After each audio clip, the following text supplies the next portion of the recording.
క్రీస్తునందు ప్రియులారా, చేరువచ్చిన ఆత్మీయులందరికీ మన ప్రభువును రక్షకుడైన యేసయ్య మహోన్నతమైన నామం పేరిట నా హృదయపూర్వక వందనాలు, శుభాలు తెలియజేస్తూ ఉన్నాను. అందరు బాగున్నారు కదమ్మా? మంచిది. మనం గత 2-3 వారాలుగా ఒకే అంశం మీద అనేక సంగతులు మనం నేర్చుకుంటూ వస్తూ ఉన్నాం.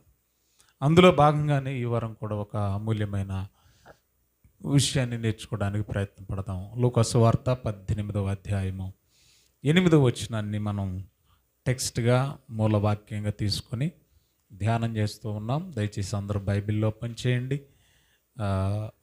వ్రాయబడిన సంగతులు అవి అలాగున్నవో లేవోనని పరిశీలిస్తూ ముందుకు సాగాలని మనం చేస్తున్నాను. లూకా సువార్త 18వ అధ్యాయము 8వ వాక్యాన్ని చదువుకుందాం.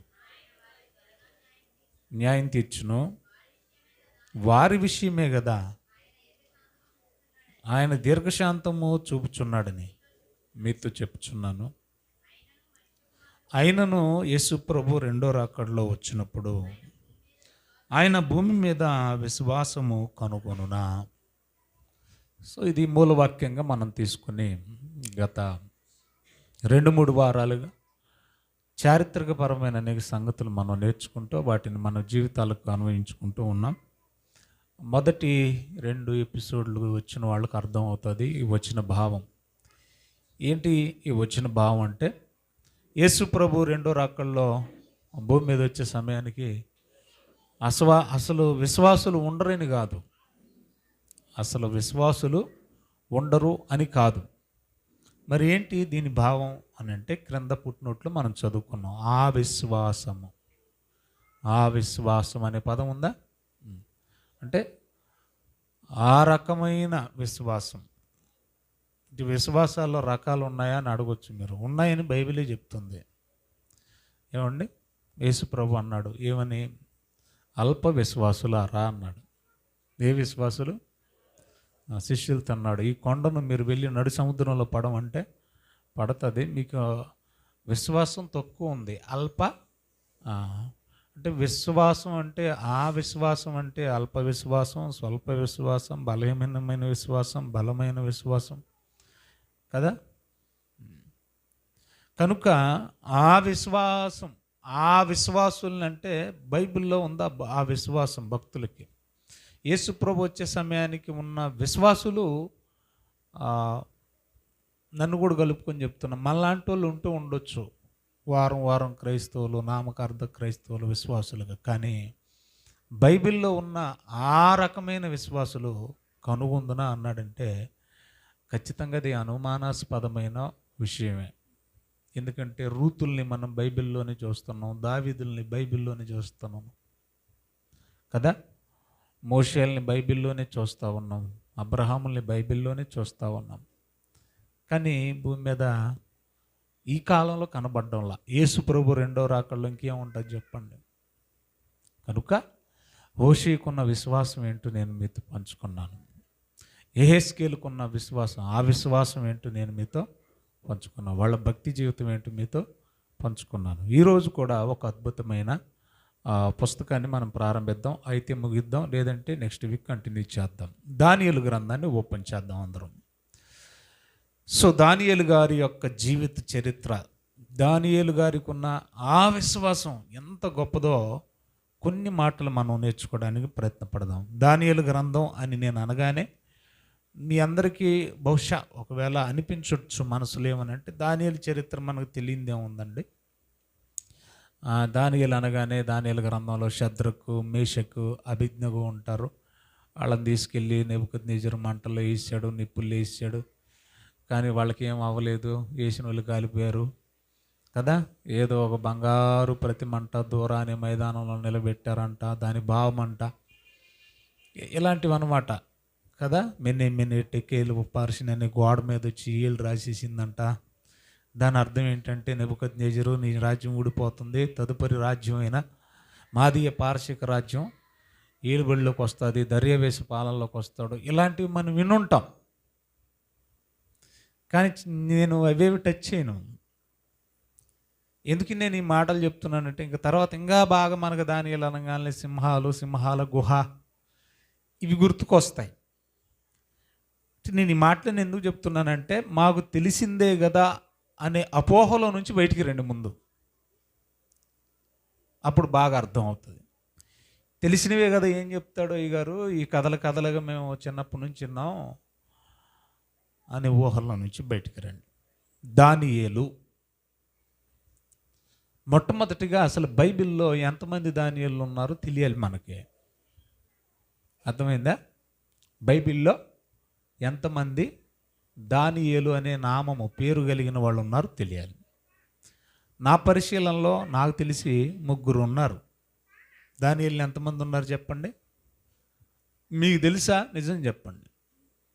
దానియేలు 3 ఉన్నారని మీకు తెలుసా? మాట్లాడండి అమ్మా. తెలియదా?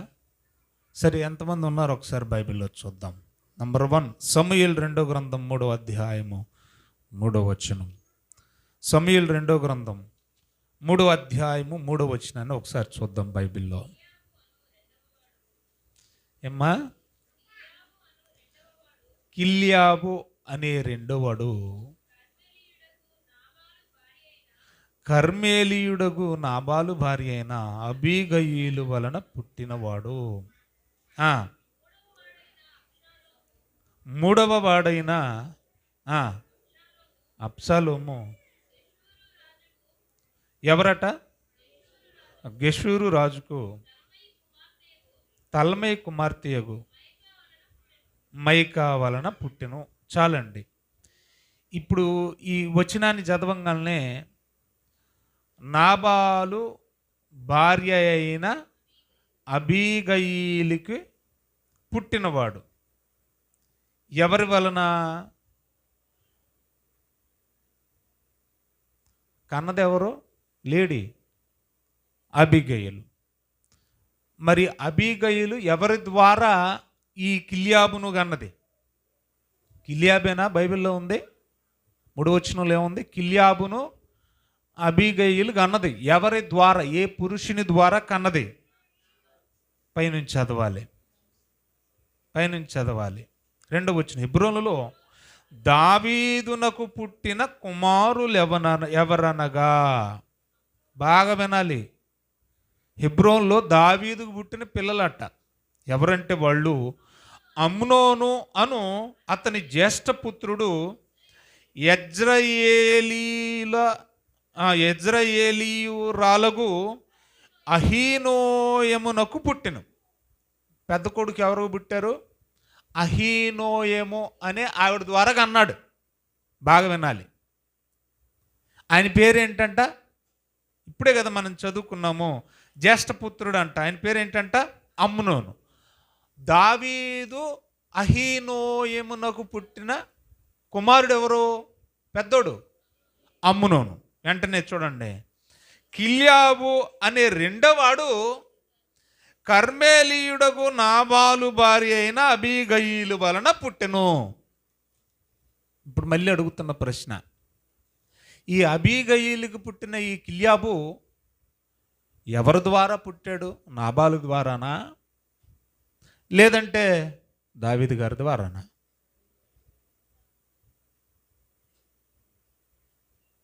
నిన్న మిగిలిన సర్దుకూర ఏమైనా తినొచ్చారా? ఏంది మీరు అంత సర్ది మొహాలు వేసుకొని ఉన్నారు? నేను చెప్పేది అక్కడ ఉంది కదా.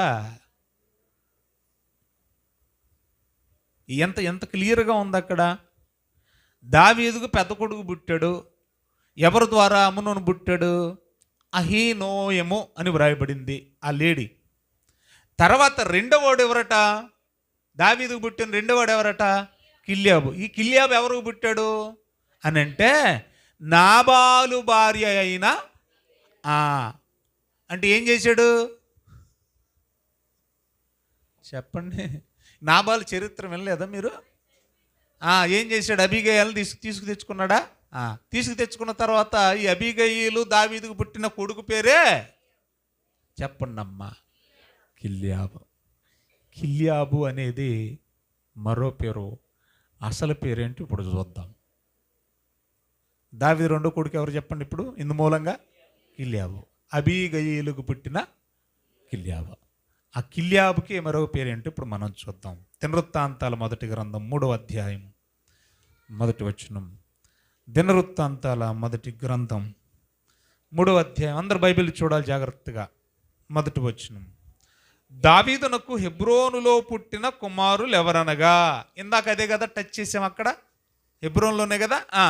ఎవరనగా యెజ్రెయేలీరాలైన అహీనోయమునకు పుట్టిన అమ్నోను పెద్దోడు, కర్మేలీయురాలైన అబీగయిలుకు పుట్టిన దానియేలు రెండోవాడు. అంటే కిల్యాబుకే మరొక పేరు ఏంటి చెప్పండి ఇప్పుడు? అది మ్యాటర్. ఒకటి క్లియర్ అయింది మనకి, అర్థమైందా? కిల్యాబ్ అన్నా దానియేల్ అన్నా ఒక్కళ్ళ పేరే. ఇప్పుడు అబీగయిలు దావీదుకు పుట్టిన కుమారుల్లో ఎవరు కనపడుతున్నారు మనకి? దానియేల్ అనే ఆయన ఒక ఆయన కనపడుతున్నాడు. రెండో ఆయన ఎవరో మనం చూద్దాం. యెజ్రా గ్రంథం 8వ అధ్యాయం. యెజ్రా గ్రంథం 8వ అధ్యాయం, లాస్ట్ టైం కూడా 8వ అధ్యాయాన్ని నేను టచ్ చేశా. చూడండి దయచేసి, 2వ వచనం మనం చదువుదామండి. యెజ్రా గ్రంథం 8వ అధ్యాయం 2వ వాక్యాన్ని దయచేసి మనం చదువుదాం. ఫినెహాసు వంశంలో, చదవమ్మా, గెర్షోమును ఈతామారు వంశములో దానియేలు అని ఉంది. అర్థమైందా? ఎవరు వంశం? ఈతామారు వంశం. మరి ఇందాక మనం చదువుకున్నది ఆయనే వంశం, దావీదు వంశం. ఆయనకి సంబంధం లేదు. అబీగయిలు దావీదుకు పుట్టిన ఆయన. ఈయనెవరంటే దేవుని నిబంధనను స్థిరపరచడానికి, దేవుని నిబంధనను ఇక నుంచి మేము పాటిస్తామని ఒప్పందం చేసుకోవడానికి వచ్చిన వారిలో ఒకడు, నిబంధనను ముద్రించడానికి వచ్చిన ఒక యాజకుడు ఇతను. ఈతామారు వంశంలో ఈయన పేరేంటట? దానియేలు. ఇప్పుడు ఎంతమంది దొరికారు? 2. ఈయన రెండో ఆయన యాజకుడు. మూడో ఆయన ఎవరో కాదు, ప్రవక్త అయిన దానియేలు. ఇంక నేను క్లియర్గా అంతవరకు చెప్పేసాను అనుకుంటున్నాను నేను. ఇప్పుడు 3 కనబడ్డారు మనకి. దావీదు కుమారుడు, ఈతామారు వంశంలో ఒక ఆయన, నిబంధన స్థిరపరిచినటువంటి యాజకుడు. మూడో ఆయన ప్రవక్త అయిన దానియేలు. ఈరోజు మనం మాట్లాడుకుంటుంది మూడో వ్యక్తి, ఆయన పేరే ప్రవక్త అయిన దానియేలు. దానియేలు గ్రంథాన్ని మనం ధ్యానం చేద్దాం. మొట్టమొదటిగా దానియేలు గ్రంథం ఓపెన్ చేద్దాం. 1వ అధ్యాయము 1వ వచనానికి వచ్చేయండి దయచేసి. దానియేలు గ్రంథం 1వ అధ్యాయము 1వ వచనాన్ని తీసి అలాగ ఉంచండి. ఇప్పుడు దానియేలు గ్రంథం మనకు అర్థం కావాలంటే 3 సంగతులు మనకు తెలియాలి, బాగా వినాలి. 3 దానియేలును చూసినాం. ఇప్పుడు దానియేలు గ్రంథం మనకు అర్థం కావాలంటే మరి 3 సంగతులు మనకి తెలియాలి. దానియేలు గ్రంథంలో ఏముందండి అని అంటే 3 మాటల్లో చెప్తా. నంబర్ 1, దానియేలు గారి చరిత్ర ఉంది, జీవిత చరిత్ర. దానియేలు గ్రంథంలో ఏముంది చెప్పండి? దానియేలు గారి జీవిత చరిత్ర ఉంది. రెండోది, యూదుల జీవిత చరిత్ర ఉంది, చెరలోకి వచ్చిన యూదుల జీవిత చరిత్ర ఉంది. మూడోది, జరగబోయే భవిష్యత్తుకు సంబంధించిన ప్రవచనాలు కూడా దానియేలు గ్రంథంలో ఉన్నాయి. That is the summary of the book of Daniel. అంటే దానియేలు గ్రంథపు సారం అది. 3, దానియేలు జీవితం, యూదుల జీవితం, భవిష్యత్తు ప్రవచనాలు, ఇవన్నీ ఉన్నాయి. మొట్టమొదటికి ఇప్పుడు మనం మాట్లాడుకునేది దానియేలు గారి గురించి కనుక, దానియేలు జీవితం గురించి మనం మాట్లాడుకోవాలంటే నంబర్ 1, అసలు ఎవరు ఈ దానియేలు? తల్లిదండ్రులు ఎవరు? వీళ్ళ వంశం ఏంటి? ఈయన గుణగణాలు ఏంటి? ఈయన ఎలాంటి వాడు? ఇవి తెలుసుకొని ఈ పూట ముగించుకుందాం. మొట్టమొదటిగా ఇతను ఎవరు అని అంటే యూదుడు అని మాత్రం మనం ఖచ్చితంగా చెప్పచ్చు. ఈయన ఎవరు చెప్పండి? ఒక యూదుడు. యూదుడని మీరు ఎలా చెప్తారంటే,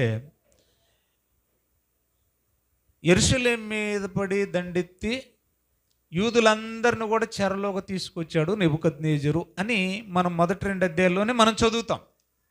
అంటే చెరలోకి నెబుకద్నెజరు తీసుకొని వచ్చిన వాళ్ళందరూ ఎవరట? యూదులు, అంతే కదా. యెరూషలేము మీద పడ్డాడంట ఎవరు? నెబుకద్నెజరు. ఆ యెరూషలేములో ఉన్న యూదులందరినీ ఎక్కడికి తీసుకెళ్లారు? బబులోను సామ్రాజ్యంలోకి చెరలోకి తీసుకెళ్ళిపోయారు, బానిసలుగా ఉంచుకోవడానికి తీసుకెళ్ళిపోయారు. అంటే తీసుకెళ్ళింది యూదులు కాబట్టి ఆ యూదులోనే ఎవరున్నారు? దానియేలు ఉన్నాడు గనుక ఇతను ఎవడని చెప్పొచ్చు మనం సింపుల్గా? ఒక యూదుడు. ఇతనితో పాటే షద్రకు, మేషకు, అబేద్నెగో అనే యూదులు కూడా ఉన్నారు. రెండవది, ఇతని తల్లిదండ్రులు ఎవరు అని అంటే దేర్ ఈజ్ నో ఇన్ఫర్మేషన్. బైబిల్లో తల్లిదండ్రులకు సంబంధించిన సమాచారం ఎక్కడ నాకైతే కనబడలా. లేని దాని గురించి నేను మాట్లాడకూడదు. తల్లిదండ్రులు అయితే ఉన్నారు, వాళ్ళ పేర్లు ఎక్కడ కూడా బైబిల్లో మెన్షన్ చేయలేదు. ఇక ఇతని వంశం ఏంటి అనేది మనకు తెలియాలి. మొదటి దానియేలు వంశం ఏంటో మనం చూసాం కదా, దావీదు వంశం. రెండవ యాజకుడైన దానియేలు వంశం ఏంటో మనం చూసాం, ఈతామారు వంశం. ఇప్పుడు మూడవ వాడు, ఇప్పుడు మనం మాట్లాడుకుంటున్న ఈ దానియేలు గారి వంశం ఏంటి అనేది మనకు తెలియాలి. ఈయన వంశం ఏంటి, ఈయన బ్యాక్గ్రౌండ్ ఏంటి అనేది మనకు తెలియాలి. ఈయన వంశం గురించి ఏం రాయబడిందో ఒకసారి మనం బైబిల్లోకి వెళ్ళి ఆలోచిద్దాం. యెషయా గ్రంథం 39వ అధ్యాయం 6-7 వచనాలు జాగ్రత్తగా చూడండి దయచేసి బైబిల్ని. యెషయా గ్రంథం 39వ అధ్యాయం అందరం తీద్దామండి ప్లీజ్, అందరం తీద్దాం. ఇది వెరీ వెరీ ఇంపార్టెంట్ అండి.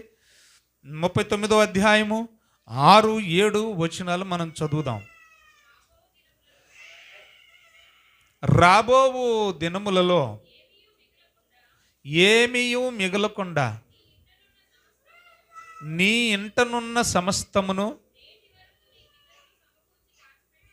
నేటి వరకు నీ పితరులు సమకూర్చి దాచిపెట్టినది అమ్మా అంతయు బబులోను పట్టణమునకు ఎత్తికొని పోవుదురని సైన్యములకు అధిపతియగు యెహోవా సెలవిచ్చుచున్నాడు. మరియు నీ గర్భమందు పుట్టిన నీ పుత్ర సంతును బబులోను రాజనగరునందు నపుంసకులుగా చేయుటకై వాళ్ళు తీసుకొని పోతారు అన్నారు. ఇటు చూడండి, నేను వివరణిస్తా. ఇప్పుడు చదువుకున్న ఈ 2 వచనాలు ఉన్నాయే, 6-7 వచనాలు, ఎవరితో చెప్తున్నారు అది తెలియాలి మనకి. ఎవరు చెప్తున్నారంటే యెషయా ప్రవక్త మాట్లాడుతున్నాడు. యెషయా ప్రవక్త చెప్తున్నాడు. ఎవరికి చెప్తున్నాడంటే అప్పటికే రాజుగా ఉన్న, యూదులకు రాజుగా ఉన్న హిజ్కియాకు చెప్తున్నాడు. హిజ్కియా మనకు తెలుసు కదా ఏమండి, 15 సంవత్సరాలు ప్రార్థించగా వయసు పొడిగించాడే ఆ రాజుతో చెప్తున్నాడు. ఇప్పుడు మ్యాటర్ మీకు అర్థమైంది. ఏమని? యెషయా ప్రవక్త రాజైన హిజ్కియాతో చెప్తున్నాడు. ఏమని చెప్తున్నాడు? ఇప్పుడు నేను చదువుతాను వినండి. ఏమని చెప్తున్నాడంటే రాబోవు దినములలో ఏమి మిగలకుండా, అంటే ఇంకా అప్పటికి బబులోను రాజైన నెబుకద్నెజరు యెరూషలేము మీదకి ఇంకా రాలే. అంటే ఈ ప్రవచనం చెప్పిన దాదాపు 100 ఏళ్ల తర్వాత అది నెరవేరుద్ది. అంటే దానియేలును, షద్రకు, మేషకు, అబేద్నెగో యూదులందరినీ చెరలోకి ఎప్పుడు తీసుకుపోతారంటే ఈ ప్రవచనం యెషయా గారు చెప్పిన 100 ఏళ్ల తర్వాత జరుగుద్ది. అది అంటే 100 ఏళ్ల తర్వాత, 100 ఏళ్లకు ముందు జరగబోయేదాన్ని ముందే చెప్పేస్తున్నాడు. ఎవరు చెప్తున్నారు? యెషయా గారు. ఎవరికి చెప్తున్నారు? హిజ్కియా చెప్తున్నాడు. ఏమనంటే రాబోవు దినములలో ఏమీ మిగలకుండా నీ ఇంటనున్న సమస్తమును నేటి వరకు నీ పితరులు సమకూర్చి దాచిపెట్టినదంతయు బబులోను పట్టణమునకు ఎత్తుకొని పోవుదురని సైన్యములకు అధిపతియగు యెహోవా, అంటే బబులోనీలు యెరూషలేము మీద దాడి చేస్తారు, మీకున్నదంతా దోసుకుపోతారు అన్న సంగతి ఎవరెవరితో చెప్తున్నారు? హిజ్కియాతో యెషయా ప్రవక్త చెబుతున్నాడు. అంటూ ఒక అద్భుతమైన మాట 7 వెరీ వెరీ ఇంపార్టెంట్ అన్నమాట. మీ ఇంటనున్న సమస్తమే, అంటే మీ ఆస్తిపాస్తులే కాకుండా ఇంకా ఏమేమి ఎత్తకెళ్ళిపోతారో చెప్తున్నాడు. మరియు నీ గర్భమందు పుట్టిన నీ పుత్ర సంతును బబులోను రాజనగర్కి తీసుకెళ్ళిపోతారు. ఒకటి ఆగాల. నీ పుత్ర సంతును, ఎవరు పుత్ర సంతుని తీసుకెళ్ళిపోతాడు బబులోను రాజు నెబుకద్నెజరు? హిజ్కియా పుత్ర సంతును తీసుకెళ్ళిపోతాడు. ఇప్పుడు ఇక్కడ మనకు కొంత ఇన్ఫర్మేషన్ దొరికింది దాదాపుగా. ఏమనంటే ఇప్పుడు మరి చెరలోకి వచ్చిన వాళ్ళల్లో ఎవరున్నారు? దానియేలు ఉన్నాడా లేదా? అంటే ఆయన ఎవరు పుత్ర సంతతి ఉంటాడు? ఇప్పుడే కదా మనం చదువుకున్నాం. హిజ్కియా గర్భవాసము నుండి వచ్చిన పుత్ర సంతానం. హిజ్కియా ఏ సొంతుకు చెందినవాడు, ఏ సంతతికి చెందినవాడు, ఏ జాతికి చెందినవాడు, ఆ సంతు నుండే వచ్చినవాడు. రాజుల సంతు నుండి వచ్చిన హిజ్కియా గర్భవాసం నుండి వచ్చిన వారిలో, ఆ పుత్ర సంతానంలో ఉన్నవాడే చెప్పాలి ప్రవక్త అయిన దానియేలు. తీసుకెళ్ళి ఏం చేస్తారంట అక్కడికి? ఏం చేస్తారంటే చెప్తున్నాడు చూడండి. బబులోను రాజు నగరులో నపుంసకులుగా చేయుటకై వారు తీసుకెళ్ళిపోతారు అని హిజ్కియాతో చెప్పాడనమాట. అందుకు హిజ్కియా, నీవు చేసిన యెహోవా ఆజ్ఞ చొప్పున జరుగుట అది దేవుని చిత్తమైతే అది మేలే అని చెప్పేసి హిజ్కియా సమాధానం ఇచ్చాడు. అది మంచి అయినా చెడైనా దేవుని చిత్తమైతే జరుగునుగాక అన్నట్లుగా హిజ్కియా ఏం చేశాడు? సమాధానం ఇచ్చాడు. ఇప్పుడు దానియేలు గ్రంథానికి మనం వెళదాం. అందరం దానియేలు గ్రంథం ఓపెన్ చేద్దామండి. ఇదంతా కూడా బ్యాక్గ్రౌండ్ నేను ఇప్పటివరకు చెప్పింది కదా. ఏం చెప్పాను? అసలు ఇతను ఎవరు? ఒక యూదుడు. తల్లిదండ్రులు ఉన్నారా? తెలియదు. వంశమేంటి? హిజ్కియా వంశానికి చెందినవాడు. ఇతను ప్రవక్త అన్న విషయాలు మనం నేర్చుకున్నాం. ఇక దానియేలు గ్రంథం మొదటి వచనం చదివితే కొంత సమాచారం తెలుస్తుంది. చూడండి. యోధారాజుకు యెహోయాకీము ఏలుబడిలో 3వ సంవత్సరమున బబులోను రాజుకు నెబుకద్నెజరు యెరూషలేము మీద పడి ముట్టడి వేశాడు.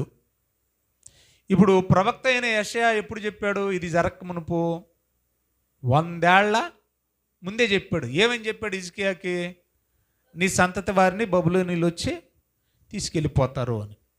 అది ఇప్పుడు 100 ఏళ్ల తర్వాత జరుగుతుంది. ఇప్పుడు దానియేలు గ్రంథం ఒకటి మనం చదువుతుంటే బబులోను రాజు రానే వచ్చాడు, యెరూషలేమును ముట్టడి వేశారు. అప్పటికి రాజుగా ఎవరున్నారు? ఒకడు ప్రమాణ స్వీకారం చేసి రాజుగా 3 ఏళ్ళు అయిందంట అప్పటికే. ఎవరంట ఆయన? యెహోయాకీము. వీడు ఎంత దుర్మార్గుడంటే రాజుల చరిత్రలో, యోధా రాజుల్లో పరమ దుర్మార్గుడు వీడు. ఎంతటి దుర్మార్గుడంటే ఇర్మియా గారు ఈ ప్రవచనాలు ఈ గ్రంథాన్ని రాస్తూ ఉండేవాడు. ఇర్మియా గారు దేవుడు మాట్లాడుతూ ఉన్నప్పుడు, దేవుడు ఇన్స్పైర్ చేస్తూ ఉన్నప్పుడు, పరిశుద్ధాత్మ ప్రేరణ వచ్చినప్పుడల్లా గ్రంథం రాసేవాళ్ళు కదా. ఆ రాసిన గ్రంథాలన్నీ తగలబెట్టేసేవాడు వాడు. మీకు అర్థమవుతుంది మీకు? యెహోయాకీము అనేవాడు ఎంత దుర్మార్గుడు అంటే, ఒక మాట చెప్పాలంటే, అప్పుడున్న వ్రాతపతులు బైబిల్ని కనబడితే తగలబెట్టేసేవాడు. అంతటి దుర్మార్గుడు ఉన్న కాలంలో దేవుడు ఏం చేశాడంటే యూదుల్ని బబులోనీలకి అప్పగించబోతున్నాడు. 2వ వచనం. ప్రభు యోధారాజుకు యెహోయాకీమును దేవుని మందిరములో శేషించిన ఉపకరణములను ఆ రాజు ఏ రాజు? నెబుకద్నెజరు చేతికి అప్పగించెను గనుక అతడు ఆ వస్తువులను షీనారు దేశములోని తన దేవతాలయమునకు తీసుకొని పోయి తన దేవతాలయపు బొక్కసములు అంటే ధనాగారంలో దాన్ని ఉంచాడు. బాగా వినాలి. ఇప్పుడు ఆ రాజు వచ్చేసాడు నెబుకద్నెజరు, మొత్తాన్ని దోసుకెళ్ళిపోయాడు. దోసుకెళ్ళి తమ దేశంలో, ఏ దేశం అని ఉంది అక్కడ? షీనారు దేశం. షీనారు దేశం అంటే మళ్ళీ మీరు ఏదేదో అని అనుకుంటారని మీకోసం నేను చిన్న ఇన్ఫర్మేషన్ ఇస్తున్నాను. షీనారు అనగా బాబేలు లేదా బబులోను. బాబేల్ అన్నా, బాగ్దాద్ అన్నా, బబులోన్ అన్నా, మెసపతోమియా అన్నా, షీనార్ అన్నా ఒకటే. ఇప్పటికి కూడా బాగ్దాద్ అనే పేరుతోనే ఉంది. గల్ఫ్ దేశాల్లో దీనికి ఇప్పటికీ ఏ పేరు ఉంది? బాగ్దాద్. ఆ మధ్యకాలంలో చిరంజీవి గారు బాగ్దాద్ గజ దొంగ అని ఏదో సినిమా స్టార్ట్ చేస్తే కొంత దాని మీద ఏదో వ్యతిరేకత వచ్చిందని సినిమా ఆపేసారు. దాని బ్యాక్గ్రౌండ్ ఏదో తేడా వచ్చేసిందంట రాతలో. అందుకని ఇది వ్యతిరేకత ఎక్కువ ఉండేలాగుంది, గొడవలు అయ్యేలాగా ఉన్నాయని చెప్పి సినిమా ఆపేశారు. సో బాగ్దాద్ అనేది నేటికి ఉంది. ఎట్టకేలకి ఏదైతే నేను బబులోను దేశపు రాజైన నెబుకద్నెజరు చక్రవర్తి వచ్చి యెరూషలేమును ముట్టడి వేసి యూదుల్ని వాళ్ళకి కలిగిందంతా తీసుకుని వెళ్ళిపోయారు. వెళ్ళిపోయిన తర్వాత ఇక నా వైపు చూడండి, నేను ఓరల్గా మాట్లాడతాను. అక్కడ నపుంసకుల అధిపతి అని ఒక ఆయన ఉన్నాడు. ఎవరి రాజ్యంలో? బబులోను చెప్పండి రాజ్యంలో, నెబుకద్నెజరు గారి రాజ్యంలో. అంటే అప్పుడు పాలన ఎవరిది? ప్రపంచం అంతా పాలిస్తున్నాడు ఆయన. ప్రపంచం మొత్తానికి ఆయనే రాజు, ఆయనే చక్రవర్తి. ఆయన పేరే నెబుకద్నెజరు.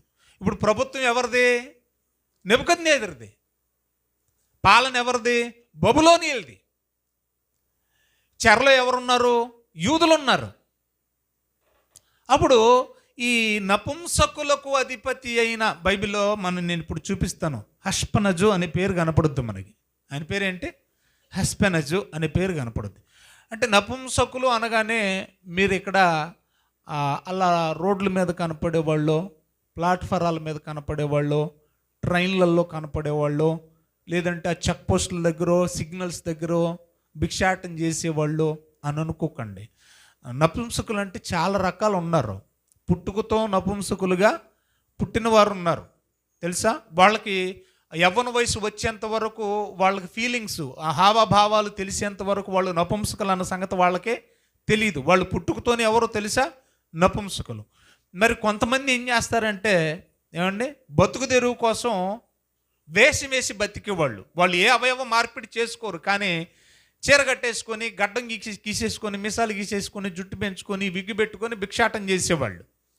వాళ్ళు వేసి వేసుకున్న నపుంసకులు. రెండు చెప్పాను. ఒకటి పుట్టుకతో నపుంసకులు, ఏ అవయవ మార్పిడి చేసుకోకుండా వస్త్రాలు మాత్రమే మార్చుకొని భిక్షాటం చేసే నపుంసకులు.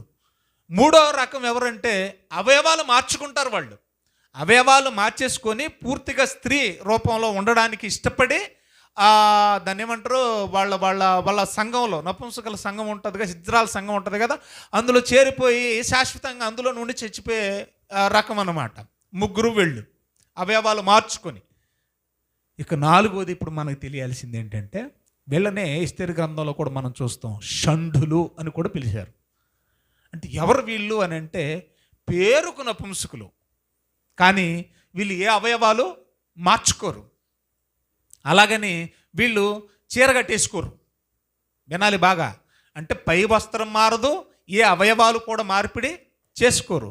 మరి నపుంసకులు అంటే అర్థం ఏంటి? దీన్ని ఎలా తీసుకోవాలి? అక్కడ షండులు అన్నారు. తర్వాత మీకు ఫిలిప్ సందర్భం ఉంది కదా, మన అపోస్తుల కార్యాలు మనం చదువుతుంటే 8వ అధ్యాయం చదువుతుంటే, కందాకే అనే రాణి ధనాగారం మీద అధిపతిగా ఉన్న ఒక నపుంసకుని మనం చూస్తాం. ప్రతి శనివారం యెరూషలేము వచ్చి ఆరాధన చేసుకుంటూ వెళ్ళిపోయేవాడు రథం మీద. సువార్తికుడైన ఫిలిప్ వెళ్ళి సువార్త చెప్పి ఆయనకి బాప్తిసం ఇచ్చిన సందర్భం మనకు తెలుసు. ఆయన కూడా ఈ కోవ కిందకు వచ్చేవాడే. అంటే ఎస్తేరు గ్రంథంలో ఉన్న షండులు కానివ్వండి, ఇప్పుడు దానియేలు గ్రంథంలో నపుంసకులు అని పిలువబడుతున్న వీళ్ళు కానివ్వండి, ఫిలిప్పు సువార్త ప్రకటించిన నపుంసకుడు కానివ్వండి, వీళ్ళందరూ ఇప్పుడు మనం మాట్లాడుకుంటున్న 4వ కోవలోకి వచ్చేవాళ్ళు. ఎవరు వీళ్ళంటే, శరీరంలో వాళ్ళకి కోరికలు ఉంటాయి మానవ సహజంగా, మగాళ్లే వాళ్ళు, పురుషులే. కానీ రాజ్యం కోసం, దేశం కోసం, దేశ ప్రజల సంక్షేమం కోసం ఆ కోరికలన్నీ చంపుకొని బతికే వాళ్ళే ఈ నపుంసకులు. ఇంకేమన్నా చెప్పాలా మీకు? అర్థమైంది నా భాష? వాళ్ళకి మనలాగే ఆశలు ఉంటాయి, కోరికలు ఉంటాయి, కానీ వాటన్నింటిని ఏం చేస్తారు? దేశం కోసం, దేశ ప్రజల కోసం, లేదంటే వాళ్ళకున్న రాజ్య అధికారం కోసం, బాధ్యతల కోసం ఏం చేస్తారు? చంపేసుకొని ఇంక పెళ్లి పెటాకులు లేకుండా శాశ్వతంగా చెప్పండి అలాగా ఉండిపోయే బ్రహ్మచారులు. ఒక మాట చెప్పాలంటే ఆ రకమైన నపుంసకులు. ఏం చేయడానికి తీసుకెళ్ళారట? ఇందాక మనం చదువుకున్నాం. ఇప్పుడు అసలుకి దానియేలు కానీ, శద్రకుని కానీ, మేషకుని కానీ, అబేద్నెగోని, వీళ్ళ నలుగురిని ఎవరికి అప్పగించారు? ఒకసారి మీరు ఈ బైబిల్ గ్రంథాన్ని చదివినప్పుడు మీకు అర్థమై ఉంటే చెప్పాలి. ఇప్పుడే కదా మనం చదువుకున్నాం, నపుంసకుల అధిపతియగు ఏమని రాయబడింది అక్కడ? హస్పెనజు. అప్పగించక ఎవరికి అప్పగించారు? వీళ్ళ నలుగురిని తీసుకెళ్ళి నపుంసకుల ఎందుకు అప్పగించారు? నపుంసకులుగా ఉండి బాధ్యతలు వహించడానికి. ప్రభుత్వం ఎవరిది? బబులోనీయులది. పాలన ఎవరిది? బబులోనీయులది. అధికారం ఎవరిది? బబులోనీయులది. ఆ అధికారంలో, ఆ ప్రభుత్వ అధికారంలో పనిచేయడానికి చెరలో ఉన్న యూదులకు ప్రభుత్వ బాధ్యతలు, ప్రభుత్వ అధికారాలు కట్టబెడుతున్నారు. అధికారం పొందే వాళ్ళు ఎవరు? బానిసలు. వాళ్ళెవరు? యూదులు. వాళ్ళ పేర్లేంటి? చాలామంది వచ్చారు చెరలోకి, కానీ నలుగురు కనపడతారు మెయిన్: షద్రకు, మేషకు, అబేద్నెగో, దానియేలు. వీళ్ళెవరంటే బానిసలైన యూదులు. ఈ బానిసలైన యూదులకి ప్రభుత్వ బాధ్యతలు అప్పగిస్తున్నారు. ప్రభుత్వ బాధ్యతలు అప్పగించడానికి ఎవరికి అప్పగించారంటే హష్పెనజు అనే నపుంసకుల అధిపతికి. ఆయనకి ఎందుకు అప్పగిస్తున్నారంటే ఆయన చెప్పాలి, ఇక రబ్బాయ్ ఇక మీకు పెళ్ళిళ్ళు ఉండవు, వివాహాలు ఉండవు, సంసార సంబంధమైన ఇవేవి ఉండవురా, మీరు దేశం కోసం మా రాజ్యం కోసం పాటుపడాలి. ఆ అర్హతలు మీకు ఉన్నాయని చెప్పి మీ నలుగురు నేను సెలెక్ట్ చేశాను అని చెప్పి రాజు ముందే చెప్తాడు. అందగాళ్ళని, జ్ఞానవంతుల్ని, వివేచన కలిగిన వాళ్ళని, కదా, తెలివితేటలు కలిగిన వాళ్ళని, ఇలాంటి వాళ్ళని కొంతమందిని ఏరుకురానాయన అంటే నలుగురిని పట్టుకొచ్చారు. అలా పట్టుకొచ్చిన వాళ్ళల్లో దానియేలు మనకు బాగా కనబడుతున్నాడు. ఇప్పుడు దానియేలు గారి గురించి మనం ఆలోచిస్తున్నప్పుడు దానియేలు ఎవరండి అని అంటే నెబుకద్నెజరు రాజ్యాధికారములో నపుంసకుడుగా ఉండుటకు ఏర్పరచబడిన ఒక వ్యక్తి. ఒక మాట దీని గురించి మళ్ళీ ఒకసారి బ్యాక్ వెళదాం. యెషయా గ్రంథం చూడండి. ఏం చేయటానికి తీసుకెళ్ళిపోతారు అని అన్నాడు హిజ్కియాతో. హిజ్కియా, నీ సంతు వారిని వచ్చిన చెప్పాను 39వ అధ్యాయం 7వ వచనంలో యెషయా చెప్తున్నాడు హిజ్కియాతో. 100 ఏళ్ల తర్వాత అప్పుడు చెప్పిన మాట ఇప్పుడు నెరవేరుతుంది. 100 ఏళ్ల తర్వాత నీ సంతు వారిని నెబుకద్నెజరు వచ్చి చెరలోకి తీసుకెళ్ళిపోయి నపుంసకులుగా ఉండుటకు వీళ్ళని తీసుకొని పోతాడు. రైట్, అది అక్షరాలు నెరవేరుతుందా లేదా? మొదటి అధ్యాయంలో దానియేలు గ్రంథంలోనే నపుంసకుల అధిపతికి అప్పగించారు. ఆ నపుంసకుల అధిపతే వీళ్ళని దగ్గరికి తీసుకున్నాడు, సెలెక్ట్ చేశాడు. చేసిన తర్వాత రాజ్యాధికారం అప్పగిస్తున్నాడు. తర్వాత కొన్ని నియమాలు ఉంటాయి, దాన్ని కూడా నేను టచ్ చేస్తాను, కంగారు పడకండి. మరి వీళ్ళు ఏ రకమైన నపుంసకులు అంటే ఎన్ని రకాలు ఉన్నారో బైబిల్లో నపుంసకులు ఒకసారి ఆ వచనాన్ని మనం చదువుదాం. అందరూ బైబిల్ ఓపెన్ చేద్దాం. మత్తయి సువార్త 19వ అధ్యాయం 12వ వచనం. మత్తయి సువార్త 19వ అధ్యాయము 12వ వచనం మనం చదువుదామండి. తల్లి గర్భము నుండి నపుంసకులుగా పుట్టిన వారు కలరు. ఇది ఒకటో రకం. అంటే పుట్టుకతోనే వాళ్ళని దేవుడు ఎలా పుట్టిస్తున్నాడు? నపుంసకులు. వాళ్ళు నపుంసకులని ఎప్పుడు తెలుస్తుందని చెప్పాను నేను ఇందాక మీకు. వయసు వచ్చిన తర్వాత వాళ్ళకి నపుంసకులు మేమన్న సంగతి వాళ్ళకి తెలుస్తుంది. అలాగే చాలామంది మనకు కనబడుతూ ఉంటారండి. ఎందుకంటే మన మల్లెపల్లిలో ఒక చెల్లి మన దగ్గరికి అప్పుడు మీటింగ్స్కి వచ్చేదన్నమాట, సెమినారీ గట్ట. ఒక అబ్బాయి, యవ్వన వయసుకు వచ్చిన అబ్బాయి కనబడలేదు. ఏమైపోయాడు 3 ఏళ్ళు పిచ్చోళ్ళు అయిపోయారు వాళ్ళు. తీరాఖరకు చూస్తే వాళ్ళ గుంపులు కనపడ్డాడు. ఎక్కడున్నాడు? హిజ్రాల మధ్య ఉన్నాడు.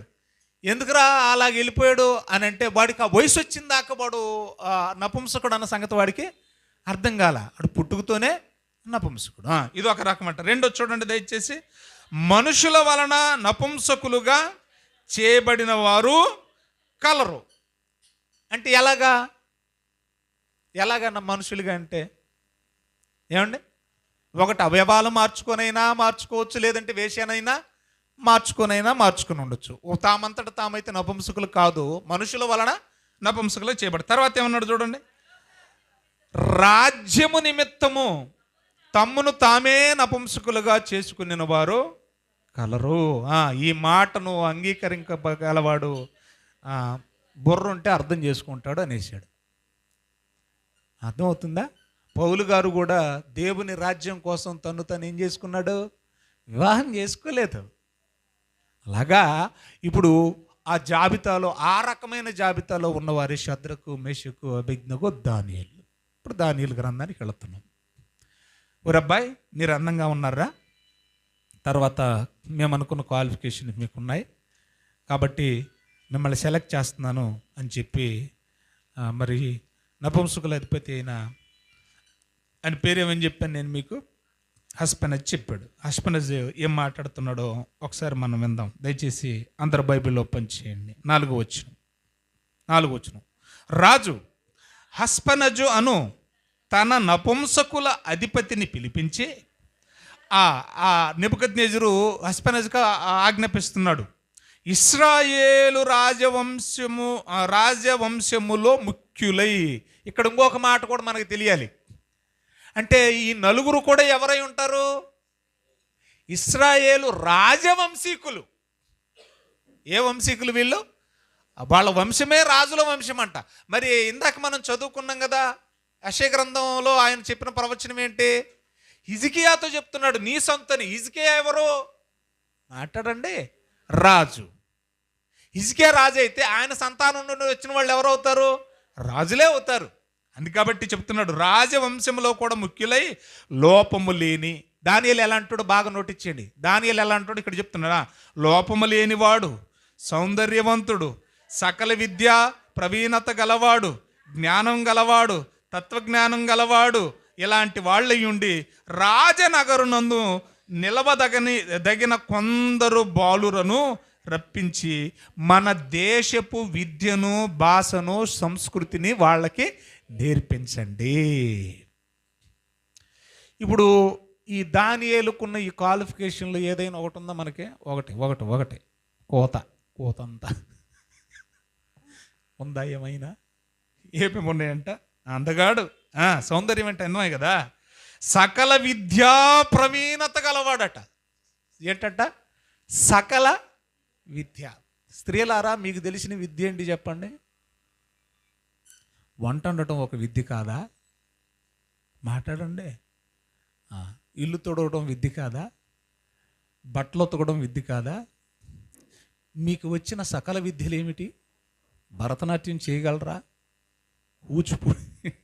కూచిపూడి ఏమేం చేయగలరా?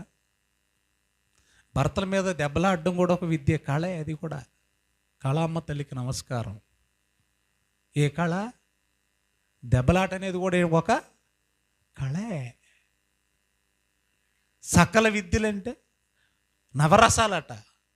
మనకి పళ్ళ రసాల్లో ఒక రసం కూడా సరిగ్గా తెలియదు మనకి. ఎన్ని రసాలట?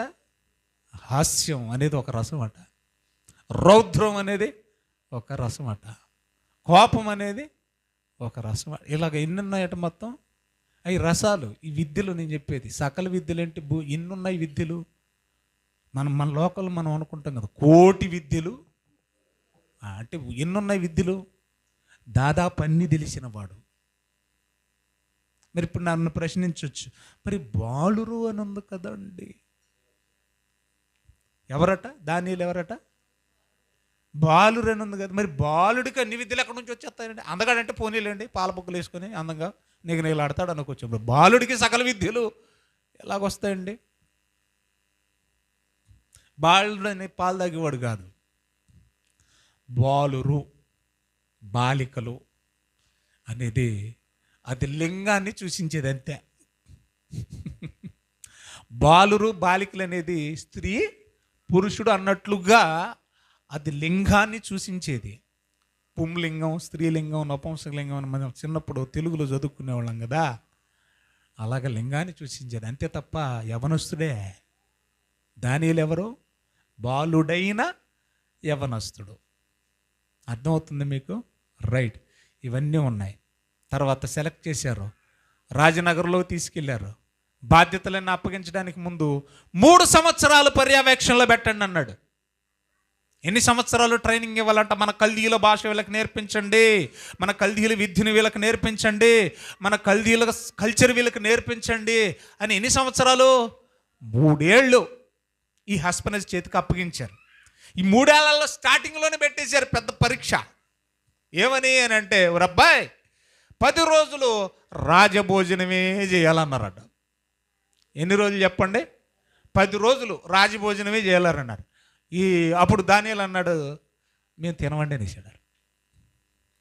మనం ఏం చేస్తాం? సంతర్పణ జరుగుతుంది అనుకో రోడ్డు పక్కన, రాజభోజనం కాదు అది, పులిహారే. ఎంతమంది పిసికేసారో చేతులు ఎట్టేసి మనకు అనవసరం, తినేసి పోవడమే.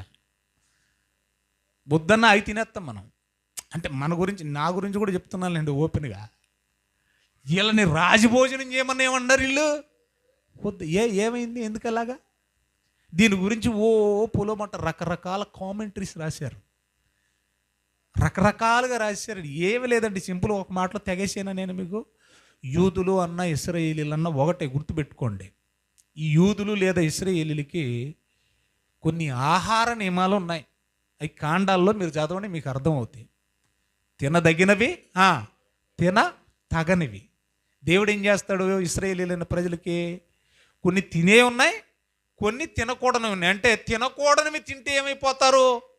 అపవిత్రులైపోతారు.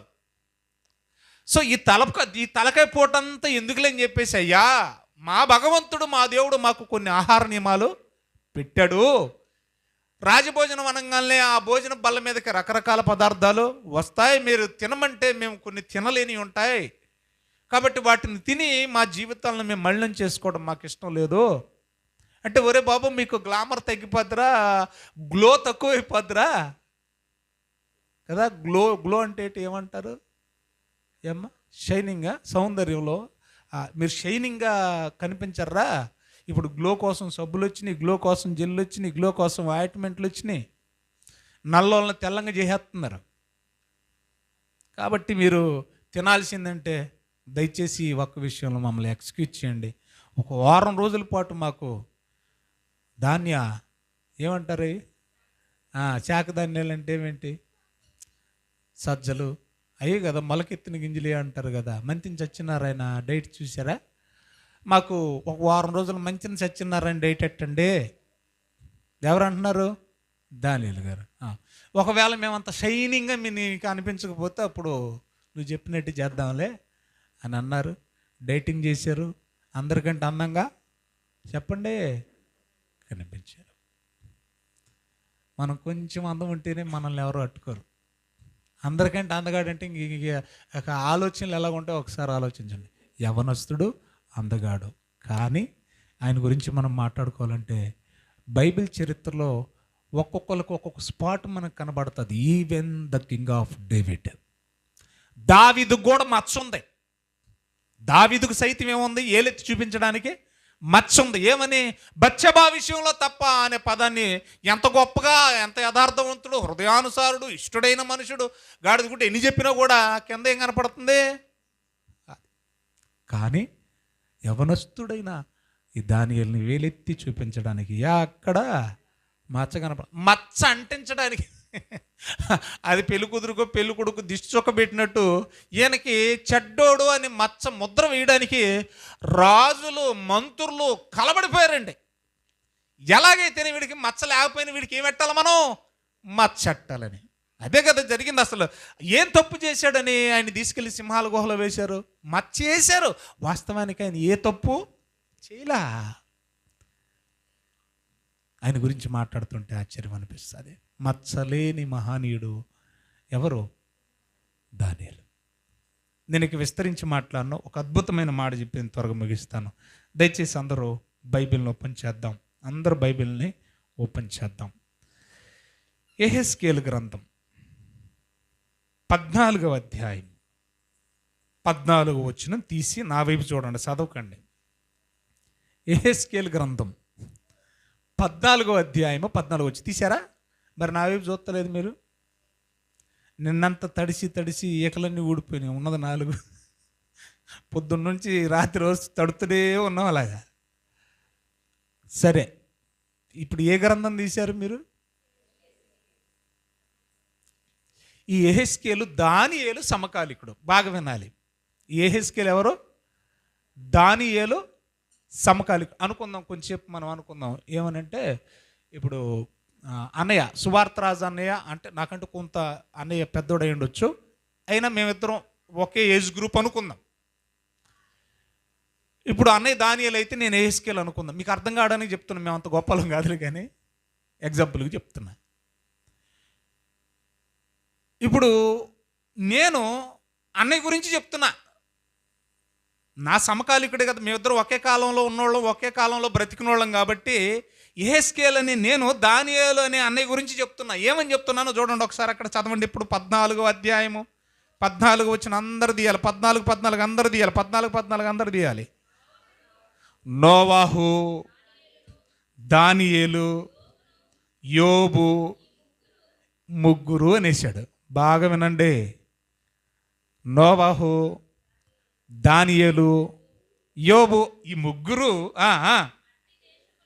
అట్టి దేశములో నుండినను వారు తమ నీతి చేత తమ్మును మాత్రమే రక్షించుకొందురు, ఇదే ప్రభువగు యెహోవా వాక్కు.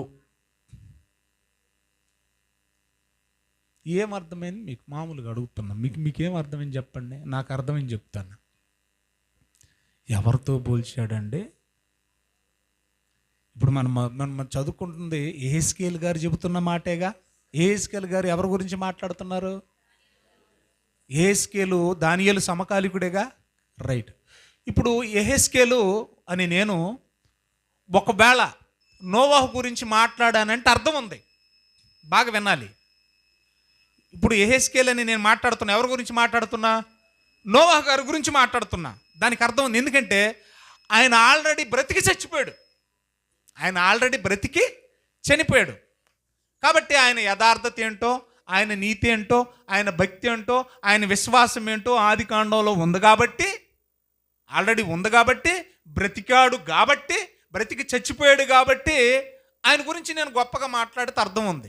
రెండో వ్యక్తి యోబు గారి గురించి కూడా మాట్లాడడంలో అర్థం ఉంది, ఎందుకంటే నాకంటే ముందుగా ఆయన బ్రతికేశాడు, నీతిగా బ్రతికాడు, యథార్థంగా బ్రతికాడు, న్యాయంగా బ్రతికాడు. మన గతంలో చదువుకున్నాం కదా, యథార్థవర్తనుడు, న్యాయవంతుడు అని మనం చదువుకున్నాం కదా. దేవుని యందు భయభక్తులు కలిగి చెడుతనమును ఆ గొప్పవాడని ఆయన విశ్వాసం గురించి నేను మాట్లాడడంలో అర్థం ఉంది. కానీ దానియేలైన ఆయన సమకాలికుడై ఉండి ఇంకా బ్రతికే ఉన్నాడు అంటే ఇంకా బతకాల్సిన జీవితం కూడా ఇంకా చాలా ఉంది. ఎక్కుతుందా నా భాష మీకు? బతికేసినోడు గురించి, బతికి చచ్చిపోయాడు కాబట్టి మాట్లాడితే అదొక వేరే. కానీ ఆల్రెడీ ఇంకా బ్రతకాల్సిన జీవితం ఇంకా ఉండగా నా సమకాలికుడైన దానియేలు గురించి యెహెజ్కేలు అని నేను మాట్లాడుతున్నానంటే అది ఎవరితో పోల్చి మాట్లాడుతున్నాను? ఒక నోవహును, ఒక యోబును, వాళ్ళతో కలిపి ఆ దానియేలు అనే ఈ ముగ్గురు అట్టి దేశములో ఉంటే వాళ్ళ ముగ్గురినే కాపాడతానే తప్ప దేశాన్ని మొత్తం కాపాడను అనేసాడు. స్ట్రైక్ అయింది మీకు? వీళ్ళ ముగ్గురు ఒక భయంకరమైన చెడ్డ దేశంలో ఉన్నారనుకోండి. ఈ ముగ్గురు ఒక భయంకరమైన చెడిపోయిన దేశంలో ఉంటే ఏం చేస్తావు దేవుడా అని మనం అడిగితేనట, అప్పుడు దేవుడు అన్నాడు, వీళ్ళ ముగ్గురిని కాపాడి మిగతా వాళ్ళందరినీ చంపేస్తాను. ఎక్కడో మనకు రివర్స్ కొడుతుంది కదా. ఎక్కడ కొడుతుంది? ఆదికాండం 18వ అధ్యాయం.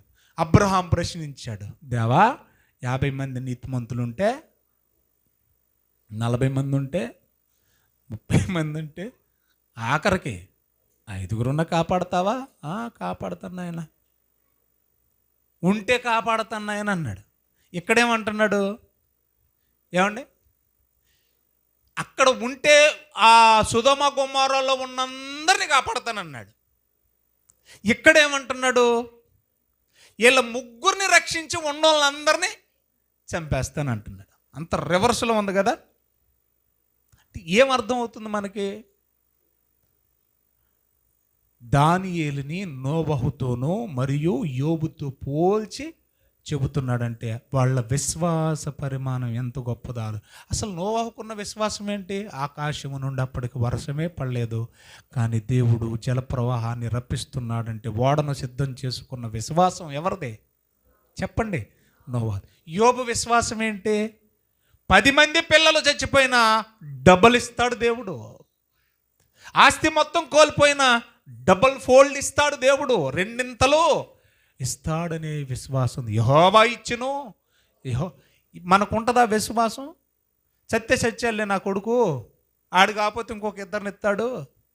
ఎక్కడ ఆ విశ్వాసపు స్థాయి ఏంటండి?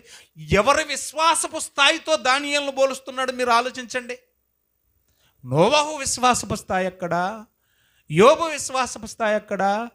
ఆ విశ్వాసపు స్థాయితో ఎవరిని పోల్చారు? నోవహు, దానియేలు, యోబు అనే ఈ ముగ్గురు. చదవండి. అట్టి దేశములో ఉండినను వారు తమ భక్తి, నీతి, విశ్వాసము చేత వాళ్ళ విశ్వాసాన్ని బట్టి వాళ్ళని నేను రక్షిస్తాను తప్ప దేశాన్ని మొత్తాన్ని నేను రక్షించను, వాళ్ళను మాత్రమే రక్షిస్తాను అన్నాడు. అర్థమైందా? ఇప్పుడు నా ప్రశ్న ఏంటంటే, ఇప్పుడు ఈ సమకాలికుడు అని చెప్పాను కదా, యెహెజ్కేలు దానియేలు ఇద్దరు సమకాలికులు, ఒకే వయసుకు సంబంధించిన వాళ్ళు, ఇంకా బతికే ఉన్నారు.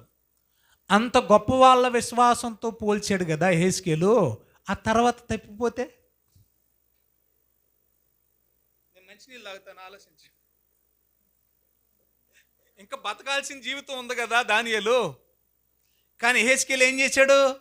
ఆల్రెడీ బ్రతికి విశ్వాసాన్ని, భక్తిని, నీతిని కాపాడుకొని చచ్చిపోయి సాక్ష్యం పొందిన వాళ్ళతో పోల్చాడు. ఇంకా బ్రతకాల్సిన వయసు ఉంది కదా దానియేలుకి, మరి వాళ్ళతో పోల్చాడు. ఈ బ్రతకాల్సిన వయసులో తప్పిపోతే ఈ ప్రవచనం ఏమవ్వాలి?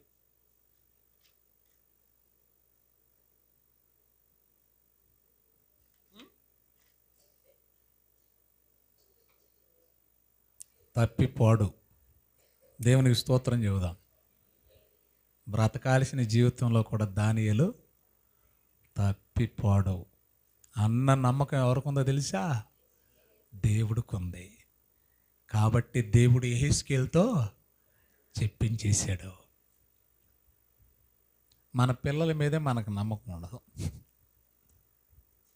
దేవుడు దానియేలుని ఎంతగా నమ్మాడు తెలుసా? అందుకంటాడండి 3 సార్లు దానియేలు గ్రంథాన్ని మీరు చదవండి, ఇంటికి వెళ్ళి 12 అధ్యాయాల్లో కూడా దానియేలుని ఏమంటాడో తెలుసా? దానియేలు, నీవు నాకు బహు ప్రియుడవు. దానియేలు ఎవరట? దానియేలు దేవునికి బహు ప్రియుడు అని వ్రాయబడింది.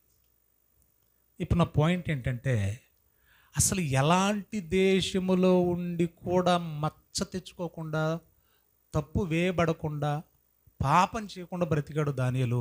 ఒకసారి బైబిల్ని ఓపెన్ చేద్దాం, ముగించుకుందాం. అందరూ బైబిల్ ఓపెన్ చేద్దాం. తీసారా? అందరూ తీద్దామండి. ప్రకటనల గ్రంథం. అసలు ఏ దేశంలో ఉన్నాడని చదువుకున్నాం మనం. దానియేలు ఏ దేశంలో ఉన్నాడండి? అదేటమ్మా, బబులోను దేశంలో ఉన్నాడు, అంతే కదా? చెప్పండి, ఇప్పుడు చెప్పండి. షీనారు అన్నా, బాబేల్ అన్నా, బాగ్దాద్ అన్నా, బబులోన్ అన్నా ఒకటే కదా. ఇప్పుడు బబులోను దేశంలో ఉన్నాడు కదా. అసలు ఆ దేశం ఎలాంటిదో మనకు తెలియాలి. అప్పుడప్పుడు మనం అంటాం, ఎరా తప్పెందుకు చేసావురా అని అంటే, పరిస్థితుల ప్రభావం అండి అంటాం మనం. ఎరా దొంగతనం ఏం చేసావురా? ఆకలండి అన్నాడు. రొట్టె ముక్క ఎత్తుకెళ్ళిపోతున్నాడు అనుకోండి, ఆ బ్రెడ్ షాప్లోనో లేకపోతే దాన్ని ఏమంటారు, ఆ బెంగళూరు బేకరీ షాపులు బ్రెడ్. ఎరా బ్రెడ్ ఎందుకు దొంగతనం చేసావంటే ఏమంటాం మనం? ఆకలండి.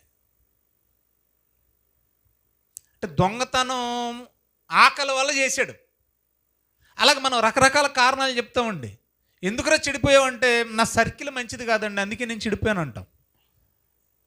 కానీ ఎలాంటి పరిస్థితుల మధ్య దాదాపు ఆయన బ్రతికాడో ఒకసారి మీరు బైబిల్ని చూడండి.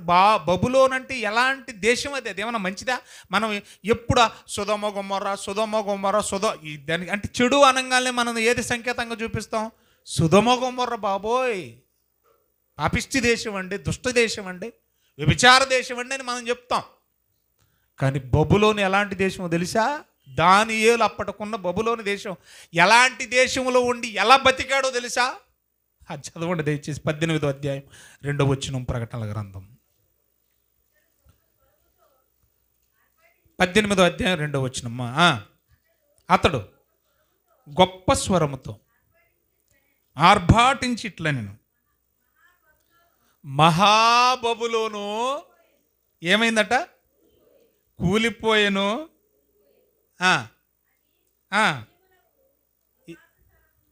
దయ్యములకు, ఒకసారి నేను తీస్తాను అక్క, 18వ అధ్యాయం 2వ వచనం కదా. ఇప్పుడు చదవన్నా. అప్పుడు గొప్ప స్వరముతో ఆర్భాటించి ఇట్లనెను, మహాబబులోను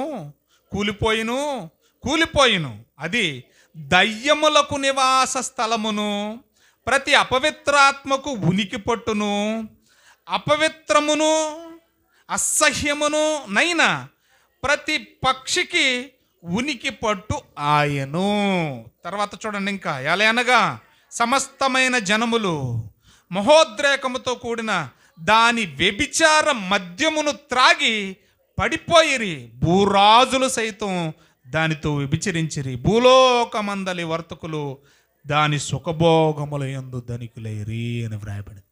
ఇప్పుడు బబులోన్ అనేది మంచిదా చెడ్డదా? బాగా చెడ్డది, ఒట్టి చెడ్డది కాదు. బబులోన్ గురించి దెయ్యాలు నివాసమున్న, దెయ్యాలకు ఉనికి పొట్టంట, వ్యభిచారానికి ఉనికి పొట్టంట. ఒక మాట చెప్పి, ఒక రెడ్ లైట్ ఏరియా మనం మాట్లాడుకోవాలంటే ఈ కాలం అంత భయంకరమైన ఆ కోపంలో ఉన్నాడు. ఎవరో? దానియేలు. కానీ ఎక్కడ మచ్చ? ఒక తాగుబోతనం కానీ, ఒక అబద్ధం కానీ, ఒక చెడుతనం కానీ, ఒక వ్యభిచారం కానీ, ఒక చెడ్డతనం కానీ, ఒక దుష్టతనం కానీ ఏది అంటించుకోలేదండి. ఎంత గొప్ప విశ్వాసంతో బ్రతికాడో మీరు ఆలోచించండి. ఇప్పుడు నా ప్రశ్న చివరిగా, ఎవరెవరితో పోల్చాడు? 14 ఎస్కేల్లో నోవాహు, యోబు. ఒకసారి నోవాహు దగ్గరికి మనం వెళ్దాం. నోవాహు బ్రతికిన దినములెన్ని? ముగింపు మాటలేక అయిపోయింది నా ప్రసంగం. నోవాహు బ్రతికిన దినములెన్ని? ఒకసారి మీ బైబిల్లోనే ఆదికాండంలో చూడండి, 9వ అధ్యాయం 29వ వచనం. 9:29 చదవండి. 9:29 చదవండి అమ్మా. ఆ జలప్రవాహము గతించిన తరువాత నోవహు, చదవండి అమ్మా, 300 ఏండ్లు బ్రతికెను. జలప్రవాహం తర్వాత 300 ఏండ్లట. మరి ముందు జలప్రవాహం వచ్చాక 300 ఏళ్ళు బతికేశాడంట. జలప్రవాహం వచ్చిన తర్వాత ఎన్ని ఏళ్ళు బతికాడట? మరి దానికి ముందు చదవండి. నోవాహు బ్రతికిన దినములన్నీ 950 ఏండ్లు. అప్పుడు అతడు మృతి పొందెను. టోటల్ ఆయన బ్రతికిన సంవత్సరాలు ఎన్ని? 950 ఏళ్ళు. జలప్రవాహం తర్వాత బతికింది 350. అంటే దాదాపు దానికి ముందు బతికింది 600. జలప్రవాహానికి ముందు 600 సంవత్సరాలు, జలప్రవాహం తర్వాత 350 సంవత్సరాలు. మొత్తం బ్రతికిన సంవత్సరాలు ఎన్ని? 950 సంవత్సరాలు నీతిగా బ్రతికాడు, పవిత్రంగా బ్రతికాడు, యథార్థంగా బ్రతికాడు, విశ్వాసంతో బ్రతికాడు. ఎన్నేళ్ళు? 9 గట్టి చెప్పండి. 100. ఆ 900 తీసేయండి, మీకు దానం పెడతాను. అమ్మా ఎలా చూడండి, 900 తీసేయండి. తీసేస్తే ఇంకెంత ఉంటుంది? తీసివేతలు వచ్చుగా మీకు. 950 9 తీసేయండి, ఎంత ఉంది? 50 ఏళ్ళన్నా బతుకుతున్నాం మనం. ఎట్టెట్ట? ఎందుకు బతకట్లేదండి అనకండి. ఎట్ట బతకాలి? ఏజ్కేలు చెప్పి స్థాయిలో బతకాలి. 950 ఏళ్ళు నీతిగా వాళ్ళు బతికితే మనం ఏంటంటే 50 ఏళ్ళు కూడా నీతిగా బతకలేకపోతున్నాం మనం.